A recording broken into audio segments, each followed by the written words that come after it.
Dictation start होगा 5 second बाद। Ready start. Iran से दोबारा शांति वार्ता शुरू करने के संकेतों के बीच अमेरिकी राष्ट्रपति ट्रंप ने जिस तरह चीन और साथ ही अन्य सभी के लिए हर्मुज समुद्री मार्ग खोलने की बात कही, उससे यही पता चलता है कि आखिर वे इस नतीजे पर पहुंचने के लिए विवश हो रहे हैं कि युद्ध से किसी समस्या का समाधान नहीं होने वाला। शायद यही कारण है कि उनकी ओर से यह भी कहा गया कि युद्ध जल्द खत्म हो सकता है, चूँकि ईरान भी कह रहा है कि हम भी युद्ध के पक्ष में नहीं। इसलिए यह कहा जा सकता है कि युद्ध विराम जारी रहेगा और दोनों पक्ष उसे स्थायी रूप देने के उपाय करेंगे। अच्छा होता कि ट्रंप को ईरान पर हमले की निरर्थकता तभी समझ आ जाती जब उन्होंने इज़राइल के साथ मिलकर उस पर तब हमला करने का निर्णय लिया जब उससे वार्ता जारी थी।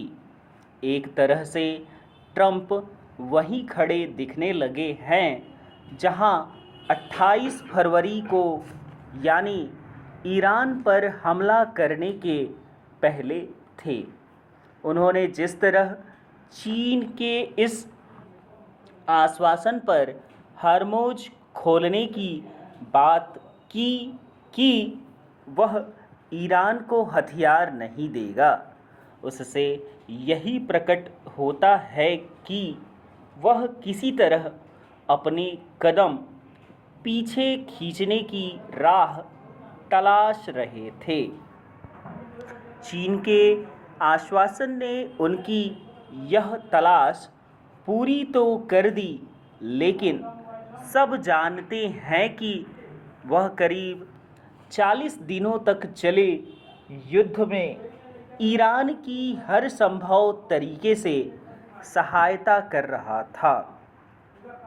पश्चिमी मीडिया माध्यम ही यह बता रहे हैं कि ईरान ने किस तरह चीन के जासूसी सैटेलाइट के सहारे खाड़ी देशों में अमेरिकी अड्डों को निशाना बनाया। Paragraph change. ईरान और चीन की प्रगाढ़ता किसी से छिपी नहीं।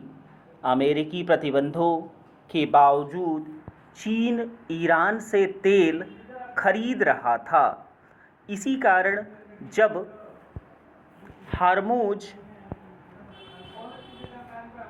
हर्मुज की नाकाबंदी करने की घोषणा की तो उसने अपनी सख्त आपत्ति जताई। ईरान के चीन के साथ साथ रूस से भी खास रिश्ते हैं और यह किसी से छिपा नहीं कि ये तीनों देश अमेरिकी प्रभुत्व स्वीकार करने को तैयार नहीं और वे उसे चुनौती देते ही रहते हैं। यह एक तथ्य है कि ट्रंप तमाम कोशिशों के बाद भी रूस यूक्रेन युद्ध समाप्त नहीं करा सके और टैरिफ मामले में उन्हें चीन के समक्ष झुकना पड़ा। ईरान ने भी उनके प्रतिबंधों की परवाह नहीं की। इस पर हैरानी नहीं कि ट्रंप चीन जाने को तैयार हैं और यह अपेक्षा कर रहे हैं कि वहाँ के राष्ट्रपति उन्हें गले लगाएंगे। फिलहाल यह कहना कठिन है कि अमेरिका और ईरान के बीच होने वाली दूसरे दौर की वार्ता किसी ठोस नतीजे पर पहुंचेगी या नहीं। लेकिन यदि दोनों ही पक्ष तबाही से बचना चाहते हैं तो फिर उन्हें अपने अड़ियल रवैये का परित्याग करना होगा। जैसे ईरान को समझना होगा कि वह अपनी ही नहीं चला सकता, वैसे ही अमेरिका को भी इस कटु सत्य को हजम करना होगा कि वह विश्व को अपने हिसाब से संचालित नहीं कर सकता। विराम।